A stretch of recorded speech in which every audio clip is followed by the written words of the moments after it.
Hello there, people. My name's Amanda Maz, and I just finished watching The Rings of Power. I know I'm late, but I'm here now. If you somehow didn't know, The Rings of Power is a prequel to The Lord of the Rings, but it isn't connected to the movies and a completely new continuity. There was quite the backlash when this was announced, especially when some of the cast was revealed. Like, I don't get why some people get so worked up on the race of one or two characters, but it is what it is, you know? Now, I admit I'm not the biggest Tolkien fan, I'm such a casual. I haven't read the books, but I've enjoyed the films. I just don't exactly hold the franchise near and dear to my heart like Star Wars. So going into this show, I was very neutral about it. I wasn't very hyped, but I wasn't shitting on it either. And to be honest, the show is fine. It's not exactly must-watch TV, but it's not as bad as some people make it out to be. If you want to compare it to the House of the Dragon, it is vastly inferior, but that's because House of the Dragon is just that good. And with Rings of Power being the most expensive show ever made, you kind of would have expected more. It looks really good though, I'll give him a lot of praise for that. If someone showed you a clip and said it was from the most expensive show ever made, you wouldn't doubt it. You really see it when you go to Numenor. It looks beautiful, like so much so I want to go there.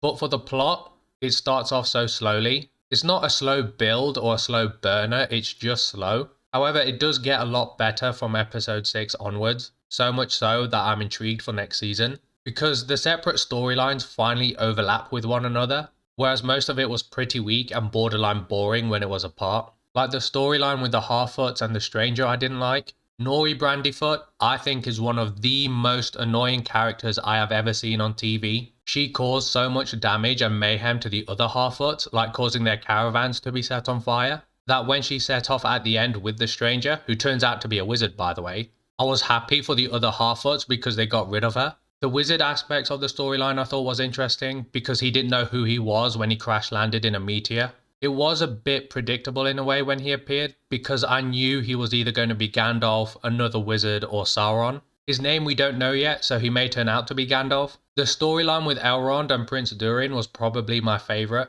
Those two I thought were great and they have a really good brotherly banter with each other. And I look forward to see how they progress next season. Elrond, I think, is the best character of the show. For me, it was either him or Arondir. I may have mispronounced his name, but oh well. He's a badass elf that has his own story arc, primarily facing off against Adar. This was probably the best storyline of the season for me. It had the most tension and stakes in my opinion, so I hope he plays a major part in the future. Now, I didn't like Galadriel at the beginning. I thought she was too stubborn and only thought about revenge against Sauron. But as the show progressed with her relationship with Halbrand, made her more open and more of a layered character. And with the betrayal that Halbrand is Sauron, made it more interesting because she was used by the person she wants to kill. So I imagine, or I at least hope, her character will continue this upward trajectory. Overall, the show was okay, but still a disappointment that kind of leaves you wanting more. The quality of the movies do hinder the show because for a lot, if it's not up to that level, then it's practically a failure, which I do think is a bit unfair. I can't say I would fully recommend it though,